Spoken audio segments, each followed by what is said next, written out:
တော့အဖေကလိုမျိုးအရန်အောင်တာမျိုးလည်းမရှိဘူးရင်ဘတ်နည်းနည်းတင်းတယ်လို့လေးဖြစ်တယ်နည်းရင်ဘတ်အောင်တယ်လို့လေးဖြစ်တယ်အဲ့လောက်ပဲသူပြောတာပေါ့နော်ဆိုတော့မတိတာဘူးပေါ့လက္ခဏာတော့အရန်ပေါ့လေပေါ့အားလုံး2ရက်ပဲကြာပါတယ်အဲ့ဟာပြီးဆေးရုံဆေးလို့ရပါပြီ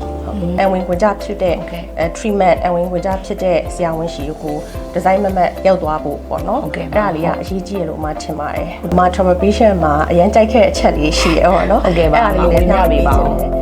မင်္ဂလာပါရှင်ကျမကတော့ travelvision.com မှာဒေါက်တာညီမဲဖြစ်ပါတယ်ရှင်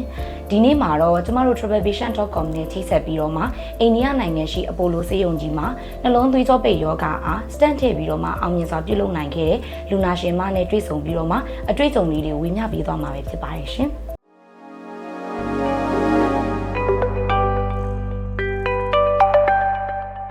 အမကြီးမင်္ဂလာပါနော်ဟုတ်ပထမဦးဆုံးအနေနဲ့ကတော့လူနာရှင်အမကအမကိုမိတ်ဆက်ပေးပါအောင်နော်ဟုတ်ကဲ့ရှင်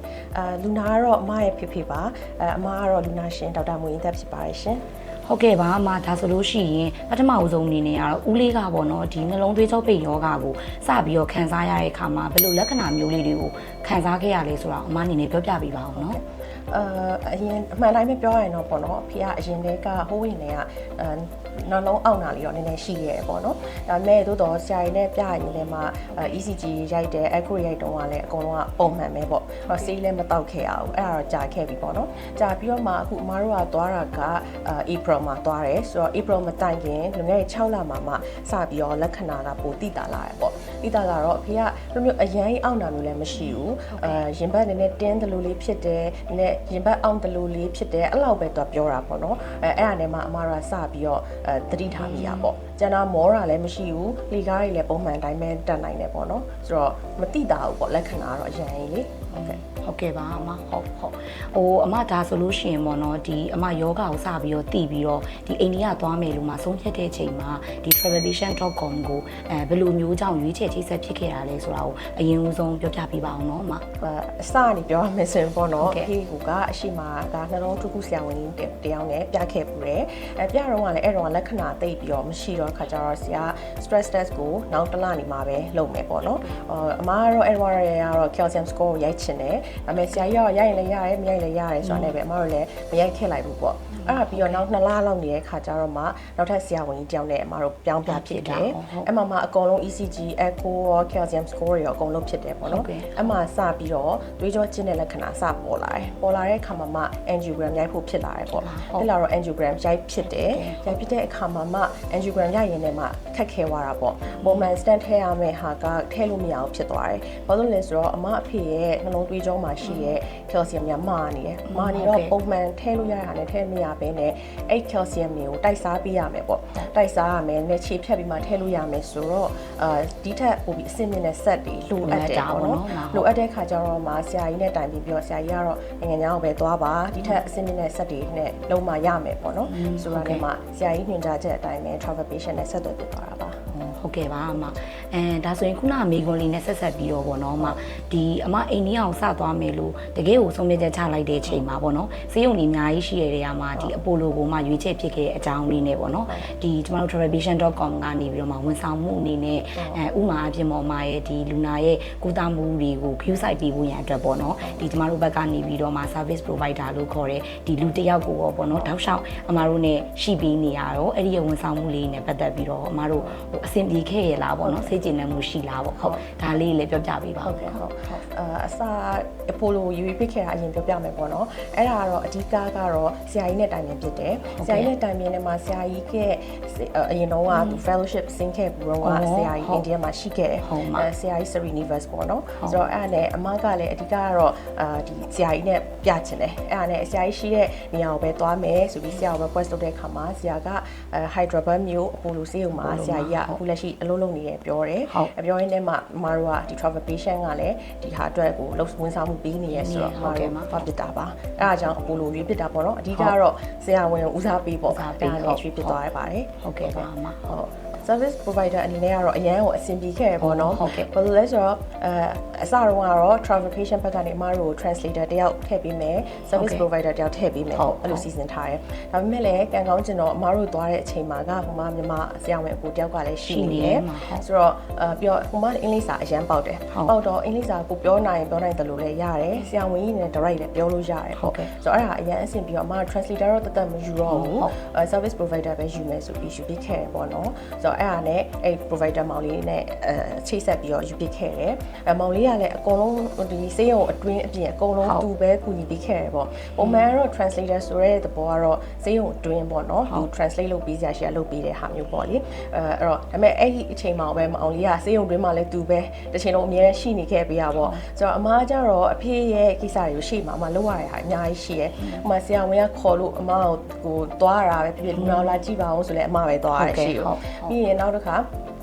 ပြေလာဖြည့်ပေးပါဦးဆိုလဲအမပဲသွားရတာမျိုးပေါ့နော်အဲ့ချိန်မှာအမအမေကနောက်မှာပါတယ်ပါတော့အမအမေအတွက်ကလည်းအမကစိတ်ချအဖို့အတွက်ကလူတယောက်ကလိုတော့အမောင်လေးပဲအကုန်လုံးဂရုစိုက်ပေးရပေါ့နော်အဲ့တော့သူ့ကိုပဲမောင်လေးအမေကို lunch ကျွေးပေးပါဦးအမေကိုဟို washroom ပို့ပေးပါဦးအကုန်လုံးသူ့ကို request လုပ်လို့ရတယ်ပေါ့အသေးစိတ်ကအစားပေါ့နော် business မျိုးမဟုတ်ပဲနဲ့လေအဲ့လိုမိသားစုတယောက်လိုမျိုးကိုသူက view site ပေးတယ်ဆိုတော့အဲ့ဒါကြီးအများကြီးအဆင်ပြေခဲ့ပေါ့နော်နောက်တစ်ခါ bill ရှင်းတဲ့အခါပေါ့ bill ရှင်းတဲ့အခါမှာဟိုမှာကျတော့ပတ်စံတွေကအများကြီးကုန်ကြတယ်ကုန်ကြတော့အမအနေနဲ့ရှင်းတဲ့အခါမှာတွက်ရတာပေါ့နော်အဲ့ဒါကြီးဆိုလဲသူဝိုင်းပြီးတော့ပတ်စံတွေရေးပြီးစစ်ပေးပေါ့ဆိုတော့အဲ့လိုမျိုးရအစားအမကိုလေအသေးစိတ်ကူညီပေးတယ်ဆိုတော့ဈေးရုံအတွင်းအပြင်အကုန်လုံးအစားအစာရအားလုံးအဆင်ပြေခဲ့ပါတယ်အရန်စိတ်ကြည်နေမှုရခဲ့ပါတယ်ဟုတ်ကဲ့ပါအမအခုလိုလေးကြားလို့လည်းဝမ်းသာပါတယ်ပေါ့နော်အမဒါဆိုလို့ရှိရင်ဦးလေးကဈေးရုံမှာရောစုစုပေါင်းဘယ်နည်းရဲ့ဈေးရုံတက်ခဲ့ရတာလဲအမဟုတ်ကဲ့အားလုံးကတော့2ရက်ပေါ့နော်စုစုပေါင်းကတော့ICU အထူးကုသဆောင်မှာက1ရက်ဝက်ထဲမှာ1ရက်ပေါ့နော်အမှအဓိကကတော့အမတို့ကအဲ့ဒီက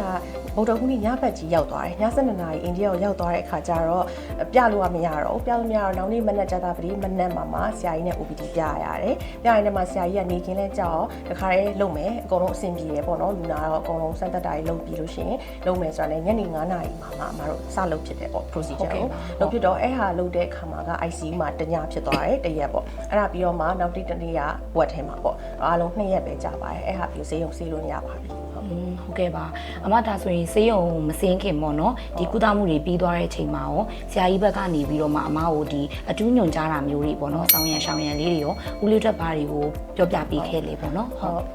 ်အထူးညွှန်ကြားတာတော့ဆရာကြီးကပေါ့နော်အဲ့မှာလုပ်ပြီးတဲ့ကသူအားရဲ့လာကြည့်ရယ်ဆေးရုံစင်းတဲ့နေမှာပဲအားရဲ့မင်းနဲ့ခုတည်းကနေစပြီးပြေးလို့ရပြီရဲ့ဆိုပြီးတော့အဲ့လောက်ထိအောင်မှဆရာကြီးကပြောရပေါ့နော်အရင်ကောင်းသွားပြီပေါ့အကုန်လုံးပေါ့နော်ဆိုတော့အမတို့ကလည်းလူနာရှင်းဆိုတော့လည်းနည်းတော့ကြောက်တာပေါ့နော်ချက်ချင်းတော့အရင်ရောမလုပ်ရသေးဘူးသို့တော့အကုန်လုံးလုပ်လို့ရတယ်ခုကားလည်းမောင်းလို့ရတယ်လမ်းပုံမှန်လည်းရှောက်တယ်ပေါ့နော်အဓိကကျတော့ပြောသွေးကျဲစည်းပေါ့သွေးကျဲစည်းကိုဆရာကြီးကတော့တေချာမှားတယ်ဆရာကြီးလည်းမှားတယ်ဒီဘက်မှာ follow up ပြန်ပြတဲ့ဆရာကြီးကလည်းတေချာမှားပြီးရပေါ့ stand ထည့်ထားတဲ့ဒီနာတွေရဲ့အတွက်ကြတော့သွေးကျဲစည်းကအရင်ကြီးကြီးတယ်လုံးဝပြတ်လို့မရဘူးပေါ့နော်အဲ့ဒါလေးကအဓိကပြီးတော့အဖေကစီးကြိုရှိတယ်စီးကြိုရှိရောစီးကြိုထိန်းဖို့မှားတယ်ပြီးတော့ healthy diet စားဖို့မှားတယ်နေ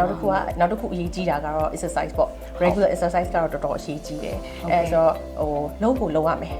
မလုံးလို့လုံးဝမရဘူး exercise ကတော့ regular exercise physical activity တခုခုပေါ့လှုပ်ရှားမှုလေးနေ့စဉ်လှုပ်ရှားမှုလေးကတော့လုပ်နေရမယ်ပေါ့နော်ဟိုပြင်းပြင်းထန်ထန်ကြီးလုပ်ရမယ်မှာမဟုတ်ဘူးဟိုအဲ့လိုမှ exercise မဟုတ်ဘူးပေါ့အဓိကတော့လှုပ်ရှားမှုလေးပုံမှန်ရှိနေတဲ့နေရာတော့ရှိရမယ်လို့တေချာမှလိုက်ပါတယ်ဟုတ်ကဲ့ပါအမဒါဆိုဦးလေးကအခုလေ့ကျင့်ခန်းလေးလည်းလုပ်နေရပေါ့နော်နေလည်းနေကောင်းနေပေါ့နော်ကားလည်းမောင်းနေလမ်းလည်းရှောင်နေပါပြီရှင်ဟုတ်ကဲ့ပါအမ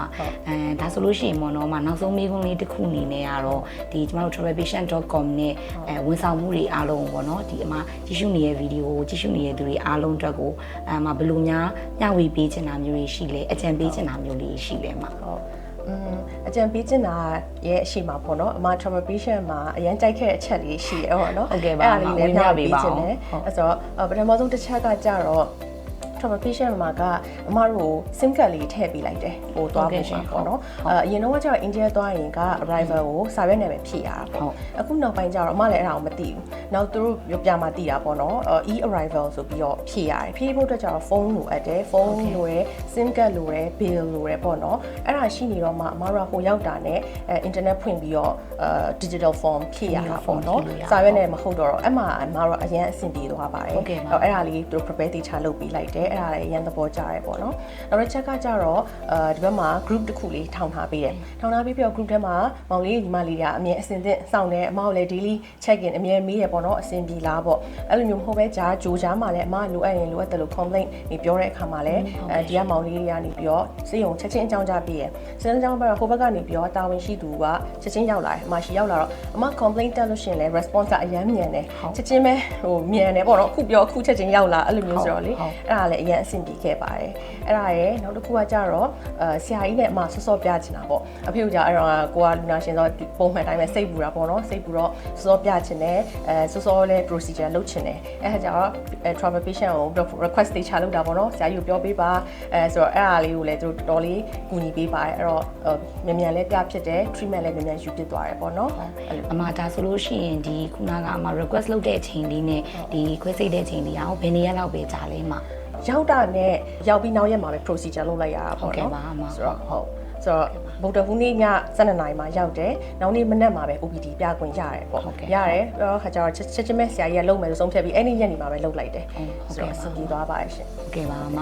ဟုတ်ကဲ့ပါအရန်လည်းပြေဆုံးနေပေါ့နော်အမအခုလိုမျိုးဒီဂျာလေးပြည့်စုံရှင်းပြပေးတဲ့အတွက်ကြောင့်ကျွန်တော်တို့ travelpatient.com ကလည်းလူနာရှင်မကိုလည်းအများကြီးကျေးဇူးတင်ပါတယ်နော်အမဟုတ်ကဲ့ပါဟုတ်ကဲ့ရှင်ဟုတ်ပြီးတော့ပေါ့နော်နောက်ထပ်ကြည့်ရှုသူတွေကိုအကြံဉာဏ်ပေးချင်တာလေးတစ်ခုပါကြတော့ဘယ်လိုလဲဆိုတော့အဓိကကတော့ pre hospital care အရေးကြီးရပေါ့နော်ဘာလို့လဲဆိုရှင်ဒီဟာကြတော့မသွားခင်မှာတေးချာကိုကဆုံးဖြတ်နိုင်မှာပေါ့ကိုယ့်ရဲ့ဖြစ်နေတဲ့ယောဂါနဲ့ကိုယ့်ရဲ့ကိုလိုအပ်တဲ့ပေါ့နော်တကယ်ထိရောက်မှုရှိတဲ့ treatment ကိုကုသမှုပေးနိုင်တဲ့ဆရာဝန်ကိုကတိတိကျကျဆက်ဆက်မြတ်မြတ်ရောက်သွားဖို့လိုအပ်တယ်ပေါ့နော်အဲ့လိုမဟုတ်ဘဲနဲ့ဆရာဝန်တွေအများကြီးပြနေမယ်ဝိုက်ပြီးတော့အချိန်တွေကြာနေမယ်ကြန့်ကြာနေမယ်ဆိုရင်ကျတော့လူနာအတွက်လည်းဟိုစိုးချိုးများနိုင်တယ်ပေါ့နော်ဆိုတော့အဓိကကတော့ဒီဟိုအချိန်တွေမကြန့်ကြာရအောင်ကအဓိကကဒီမသွားခင် treatment တွေမလုပ်ခင်ကုသမှုမခံယူခင်မှာကတိတိကျကျဆရာဝန်ကိုတခြားလေးရွေးဖို့ကိုယ့်ရဲ့နဲ့ထိရောက်မဲ့ကုသမှုကိုပေးနိုင်တဲ့ဆရာဝန်ကိုတခြားရှာဖွေနိုင်ဖို့ပေါ့နော်အဝင်ခွင့်ကြဖြစ်တဲ့ treatment အဝင်ခွင့်ကြဖြစ်တဲ့ဆရာဝန်ရှိကို design မမတ်ရောက်သွားဖို့ပေါ့နော်အဲ့ဒါလေးကအရေးကြီးရလို့မှထင်ပါတယ်ဟုတ်တယ်နော်ဟုတ်ကဲ့အမကိုရိုင်းလည်းဟိုအဓိကအဲ့တော့အများကြီးရှာဖွေခဲ့ရတယ်ပေါ့နော်ဆိုတော့အမလည်း travel patient ဘက်ကနေလည်းအမကိုဒီအဖေရဲ့ condition နဲ့ပတ်သက်ပြီးတော့ဒီဆရာကြီးရဲ့ဒီ qualifications တွေ profile တွေကိုတေချာလေးပြပေးတယ်အဲ့တော့ကို့ဖေရဲ့ condition နဲ့အခြေအနေနဲ့ဒီဆရာကြီးရဲ့ဟာနဲ့ကလည်းအဆင်ပြေတယ်ကြီးကြိုက်တယ်အဝင်ခွင့်ကြဖြစ်တယ်ဆိုတာသိလိုက်ရတာပေါ့နော်အဲ့ခါကျတော့ကို့ဘက်ကလည်းဟိုပို့ပြီးတော့ဟို safe ဖြစ်သွားတဲ့ခံစားရတာပေါ့နော်အဲ့ဒါနဲ့ travel patient ကိုတကယ်ရွေးချယ်ပြသွားတာပါဟုတ်ကဲ့ပါအမခုနပြောသလိုပဲပေါ့နော်လူနာတွေအနေနဲ့ကလည်းတကယ်ကိုတိကျတဲ့ကုသမှုကိုဟိုစောစောတည်ပြီးတော့စောစောကုဖို့ရန်အတွက်ကလည်းဒါတကယ်ကိုရေးကြည့်ရပေါ့နော်အမဟုတ်ကဲ့ပါအမအခုလိုမျိုးထပ်ပြီးတော့ထပ်လောင်းပြီးတော့ပေါ့နော်အမမျှဝေပေးရအတွက်လည်းကျေးဇူးအများကြီးတင်ပါတယ်ရှင်ဟုတ်ကဲ့ပါရှင်ဟုတ်ကဲ့အမကလည်း travel patient team တစ်ခုလုံးကိုအမရဲ့အဖေရဲ့ဒီ stent procedure တစ်ခုလုံးအစအနေအဆုံးအောင်မြင်မြင်နဲ့ကြောမွေးလုံနိုင်ခဲ့တာကောပြီးတော့အမရဲ့ own experience တွေ share ခွင့်ရတာကောဒီ own experience တွေကနေမှဒီအခုလိုမျိုးပေါ့နော် knowledge အသစ်တွေလည်းအများကြီးကိုယ်တိုင်ပါဝင်ပြီးလုပ်ရတဲ့ခါကျတော့အများကြီးလည်းအသိပညာတွေလည်းအများကြီးထပ်ရတယ်အဲ့ဒါတွေကိုဒီကြည့်ရှုသူတွေကောဖေဖေလိုမျိုးအလားတူလူနာတွေရောထပ်ပြီးတော့အများဝေခွင့်ရတဲ့တကြောင်မို့လဲအမက travel patient team တခုလုံးကျေးဇူးအများကြီးတင်ပါတယ်ရှင်ဟုတ်ကဲ့ပါဒါဆိုလို့ရှိရင်ကျမတို့ဒီ travelpatient.com ရဲ့ဒီဗီဒီယိုလေးကိုကြည့်ရှုပြီးတော့ပေါ့နော်အလားတူနှလုံးဝေဒနာခံစားနေရတဲ့ဒီဝေဒနာရှင်တွေအားလုံးလည်းအခုဗီဒီယိုလေးကနေတဆင့်ပို့ပြီးတော့အားတက်လိမ့်မယ်လို့လည်းကျမတို့မျှော်လင့်ပါတယ်ရှင်အားလုံးကျေးဇူးတင်ပါတယ်ရှင်